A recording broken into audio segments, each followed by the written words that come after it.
Hello friends, welcome to my channel DD Short. Today we will see the chapter genetics. आज हम लोग genetics पढ़ेंगे. पिछले सारे पार्ट्स में 1, 2, 3, 4 में इसके पहले वाले सारे हम डिस्कस कर चुके हैं. आप लोग देखे भी होंगे. सबसे पहले हमने बताया introduction of biology. Second parts में what is living. Third part में classification of organism. Fourth part में साइटोलॉजी. तो इतने सारे चैप्टर ऑलरेडी हो चुके हैं. ये इस पार्ट में मैं बताऊंगा जेनेटिक्स. ओके, तो देखते हैं genetics. The process of transfer of hereditary character from one generation to another generation is called genetics. Transfer of character from one generation to another generation is called genetics. One generation से अलग next generation में जो character transfer होता है उसे genetics बोलते हैं. Transmission of character from one generation to next generation is called heredity. और transmission of character from one generation to next generation is called heredity. Genetics क्या है? Process of transfer of hereditary characters. इसमें hereditary characters को genetics में hereditary characters को transfer करते हैं. Genetics generation से जनरेशन में उसको जेनेटिक्स बोलते हैं. और transmission of characters from one generation to next generation is called heredity.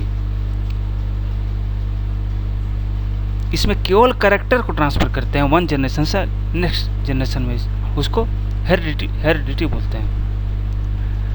The name genetics was first coined by W. Watson in 1905. Genetics को सबसे पहले बताया था W. वाटसन ने 1905 में. Johannes was first to name the genetics in 1909.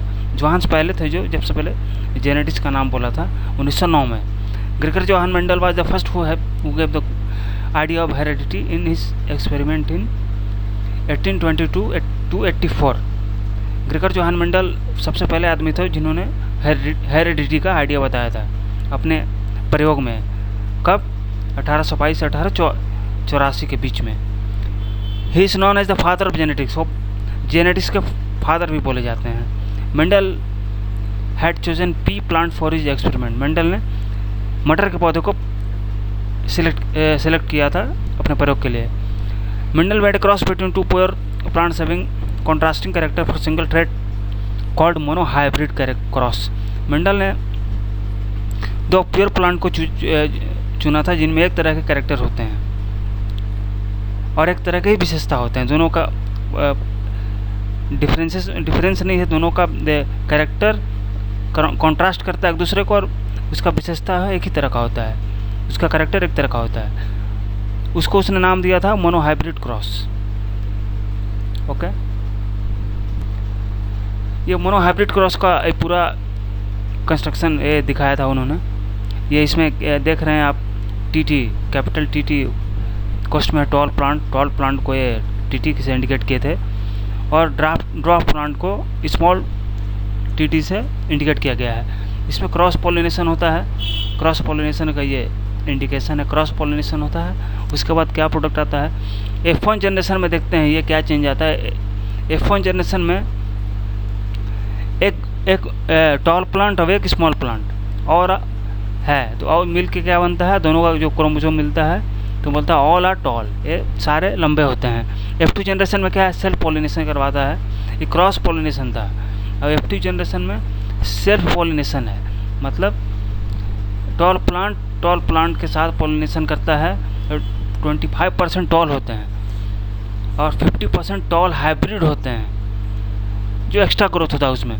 और 25% drop होते हैं, बौने होते हैं. यह सेल्फ पॉलिनेशन का रिजल्ट है. जिसमें फेनोटाइपिक रेशियो क्या है? 3:1 का. मतलब 3 टॉल हैं तो 1 ड्रॉप है. जेनोटाइपिक रेशियो क्या है? 1:2:1 का. ओके. डाइहाइब्रिड क्रॉस में क्या है? डाइहाइब्रिड क्रॉस में Mendel made cross between two pure plants having two pair of contrasting character colour and shape of seed called dihybrid cross. ये मेंडल ने दो डाइहाइब्रिड क्रॉस के लिए भी दो प्योर प्लांट को लिया जिसमें 2 पेयर ऑफ कॉन्ट्रास्टिंग कैरेक्टर हों इसमें कलर और शेप ऑफ शीट क्या है, colour of shape of sheet क्या है, उसमें सर्कुलर होता है, स्फेरिकल शीट है, मिसप्रिंट हो गया यहाँ पे, वो dihybrid cross. He made a cross between plant having round seed. देखिए यहाँ पे आगे लिखा हुआ है कि वो क्रॉस बनाता है किसमें, जिसका गोल राउंड शीट होता है, इसका राउंड शीट वाले में ये क्रॉस पॉलिनेशन करवाता है। With yellow colour and wrinkled seed with green colour. Round seed जो है, राउंड सीड का वो पीला रंग का राउंड सीड है, और रिंकल्ड सीड जो है वो ग्रीन कलर का है, हरा रंग का है। तो राउंड एंड येलो सीड ये इंडिकेट किया हुआ है, देखिए पॉलिनेशन इसमें करके दिखाया गया है। राउंड एंड येलो सीड का है capital R, capital Y, capital Y. इसका गैमेट्स क्या है, R capital Y. Wrinkled and green seed का है, सारे स्मॉल हैं, small R R Y Y. इसके गैमेट्स क्या हैं, R Y, small R Y. एक क्रॉस पोलिनेशन दोनों में होता है, देखिए क्रॉस पोलिनेशन हो रहा है इसमें। F1 जनरेशन में क्या मिलता है result, capital R small R, capital Y small Y, all are round and yellow seed. इसमें पोलिनेशन करवाता है। F1 जनरेशन में क्या मिलता है, तो सारे सीड जो हैं गोल और पीले कलर के हैं। F2 जनरेशन में क्या है, सेल्फ पोलिनेशन करवाता है। ओके, सेल्फ पोलिनेशन में क्या होता है, सेल्फ पोलिनेशन का देखिए इस तरह का टेबल बना हुआ है, ये रिजल्ट आया है सेल्फ पोलिनेशन में। सबसे पहले capital R Y, capital R और कैपिटल वाई, फिर उसके बाद कैपिटल आर स्मॉल वाई, फिर स्मॉल आर कैपिटल वाई, फिर दोनों स्मॉल आर वाई। सबसे पहले कैपिटल आर कैपिटल वाई का क्या रिजल्ट आता है, capital R capital Y Y. इसमें राउंड येलो सीट बनते हैं। फिर कैपिटल आर और स्मॉल वाई में capital R capital Y small Y, इसमें राउंड येलो, इसमें भी राउंड येलो सीट बनते हैं। फिर capital R small R capital Y capital Y, इसमें राउंड येलो, इसमें भी राउंड येलो सीड हैं। Capital R small R capital Y small Y, इसमें राउंड येलो, इसमें भी राउंड येलो सीड हैं। फिर कैपिटल आर और स्मॉल वाई में क्या है, कैपिटल आर फिर कैपिटल वाई फिर स्मॉल वाई, इसमें राउंड येलो, इसमें भी राउंड येलो सीड्स हैं। Capital R small Y Y, इसमें राउंड ग्रीन सीड्स हैं। Capital R capital Y Y, इसमें भी राउंड येलो सीड्स हैं।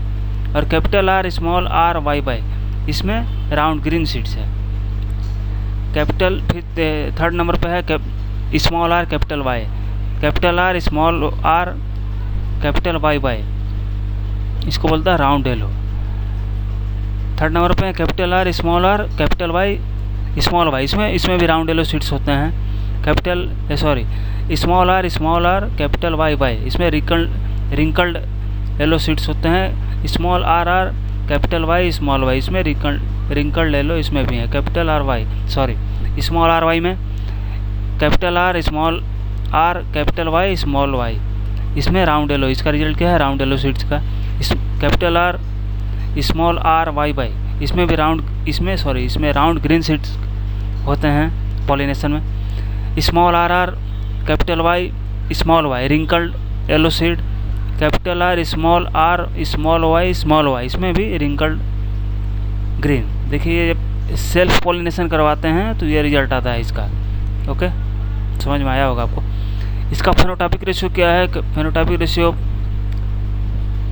F2 जनरेशन 9:3:3:1 ये फेनोटाइपिक रेशियो है। जीनोटाइपिक रेशियो क्या है, 1:2:1:2:4:2:1:2:1, यह है जीनोटाइपिक रेशियो इसका।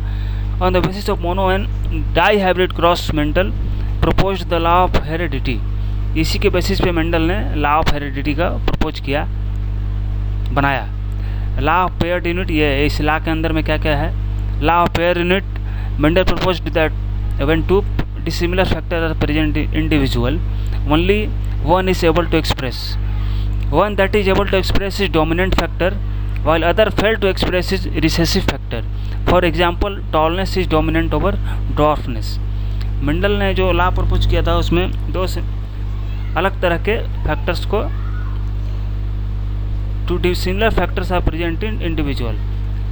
एक इंडिविजुअल में दो अलग अलग तरह के फैक्टर को प्रपोज किया था। इसमें एक ही है उसमें जो अपने आप को बता पा रहा है, एक्सप्रेस कर पा रहा है। जो एक्सप्रेस कर पा रहा है उसको डोमिनेंट फैक्टर बोलते हैं, जो नहीं कर पाता है वो रिसेसिव फैक्टर है। जैसे एग्जांपल में टॉलनेस जो है डोमिनेंट ड्रॉपनेस के ऊपर डोमिनेंस कर रहा है। सेकेंड है law of dominance of springs of cross unit parents only show dominant character in F1 generation. जो क्रॉस स्प्रिंग पेरेंट के जो बच्चे होते हैं वो F1 जनरेशन में ही डोमिनेंट कैरेक्टर को दिखाते हैं। Law of segregation in F2 generation both the characters which are shown by gene is separated. F2 generation में क्या है, दोनों के जेने से जो कैरेक्टर शो होता है वो अलग अलग हो जाते हैं। थर्ड में है law of independent assortment during dihybrid and trihybrid cross 2 और 3 pair of characters are taken. Dihybrid और ट्राई हाइब्रिड जो है क्रॉस पोलिनेशन जो होता है उसमें 3 तरह के कैरेक्टर्स को लिया जाता है। This character segregates separately without depending on other in F2 generation. ये कैरेक्टर्स जो हैं अपने आप को अलग कर लेते हैं, कोई किसी के ऊपर डिपेंड नहीं करता है। Okay, terms related to genetics से बहुत सारे टर्म्स रिलेटेड होते हैं, उसको देखिए। Linkage is exception of Mendel. Linkage exception है मेंडल का। व्हेन टू डिफरेंट जेंट लिखा गया यहाँ पे, जेने आज present on the same gene they express themselves together instead of independently. जब दो अलग अलग तरह के जेने एक ही जेने में प्रेजेंट होते हैं तो वो अपने आप को एक साथ ही दिखाते हैं, अलग नहीं दिखाते हैं। This phenomenon is known as linkage. यही फेनोमेनन को लिंकेज बोलते हैं। The word linkage is first coined by Morgan in 1910। सबसे पहले लिंकेज को बताया था, वर्ड को बताया था मॉर्गन 1910 में। Mutation, what is mutation? A sudden change in gene which is heritable from one generation to other। जेने में अचानक जो बदलाव आ जाता है, जो एक जनरेशन से दूसरे जनरेशन में ट्रांसफ़र हो जाता है, उसको म्यूटेशन बोलते हैं। The term mutation is first coined by Hugo de Vries. Mutation को सबसे पहले कॉइन किया था, नाम बोला था ह्यूगो डी ओवेरिस नामक साइंटिस्ट ने। वेरिएशन क्या है? When characters are transmitted from one generation to other generation there is some change. जब कैरेक्टर्स को वन जनरेशन से अलग दूसरे जनरेशन में ट्रांसफ़र किया जाता है, बदलता है, तो कुछ चेंज आ जाता है, उनके कैरेक्टर में कुछ चेंज आता है। Change in character bye recombination of जेने इन ऑफ स्प्रिंग। जो बच्चों में जो चेंज आता है रिकम्बिनेशन के बाद, so they look different from their parents. देखते होंगे कुछ जैसे माता पिता दो पेरेंट्स हैं, उनके बच्चे कुछ उनके जैसे दिखते हैं और कुछ हल्के फुल्के उनके जैसे नहीं दिखते हैं, कुछ अलग दिखते हैं। वो वेरिएशन, वो that is called variation. Chromosomal aberration, what is chromosomal aberration? Any change in chromosome structure is known as chromosomal aberration. Chromosomal structure में जो भी चेंज होता है, कोई भी चेंज होता है, उसको क्रोमोसोमल एबरेशन बोलते हैं। Cloning, it is a process of producing many identical character from a single cell having same genetic character is as his mother।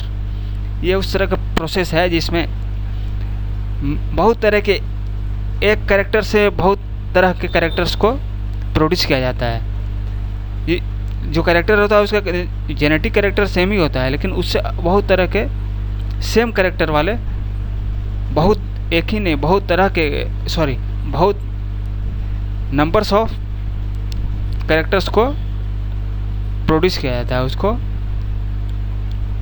Cloning बोलते हैं। जैसे एग्जांपल है sheep Dolly was produce from single cell. Sheep Dolly was first cloned animal discovered by British scientists. ये आप लोग पढ़े होंगे। Okay, ये टर्म्स क्या हैं? Totipotency, it is a potential ability to plant cell to grow in complete plant. छोटे पौधे जो बहुत बड़े पौधे हो जाते हैं, छोटे बड़े पौधे जो बड़े होकर डेवलप होकर ट्रीज बन जाते हैं, ट्रीज बोल सकते हैं। उस टोटिपोटेंसी, उस एबिलिटी को टोटिपोटेंसी बोलते हैं। Pluripotency, it is potential ability of plant cell to develop into any kind of animal body. Sorry, यहाँ प्लांट लिखा गया है, प्लांट नहीं होगा यहाँ पे। यह किसी भी सेल का एक पोटेंशियल होता है जो फर्दर डेवलप होके एनिमल बॉडी में कन्वर्ट हो जाता है, उसको प्लूरिपोटेंसी बोलते हैं। Genetically modified organism GMO, manipulation of DNA by cutting and joining of DNA to get desired varieties of organism is called genetically modified organism. Manipulation gene को manipulate करके, इससे DNA सेगमेंट को काट के जेने को मैनिपुलेट किया जाता है ताकि डिजायर्ड अपने मन के अनुसार रिजल्ट आ सके और बहुत सारे वेराइटीज ऑफ ऑर्गेनिज्म को प्रोड्यूस कर सके, उसको जेनेटिकली मॉडिफाइड ऑर्गेनिज्म GMO बोलते हैं। ऑटोसोम्स क्या हैं? Chromosomes found in cell which are responsible for characters other than sex are called autosomes. Chromosomes में जो कैरेक्टर्स सेल के क्रोमोसोम्स में जो कैरेक्टर्स पाए जाते हैं जो सेक्स को छोड़कर बाकी जितने कैरेक्टर्स के लिए रिस्पॉन्सिबल होते हैं उसको ऑटोसोम्स बोलते हैं। 6 chromosomes, the pair of chromosomes which determine sex of organism are called sex chromosome. ये नाम से ही लग रहा है। 6 क्रोमोसोम्स क्या हैं? वो 6 क्रोमोसोम्स के पेयर जो सेक्स को डिटरमाइन करते हैं वो 6 क्रोमोसोम्स हैं। Human has 23 pair of chromosomes in which 22 are responsible for autosomes and 1 pair is responsible for sex determination। वो सेक्स क्रोमोसोम है, एक ही पेयर जो है सेक्स को डिटरमाइन करता है। Genome, all genes present in haploid cell are called genome. Haploid cell में जितने भी जेने प्रेजेंट होते हैं उसको जीनोम बोलते हैं। ओके,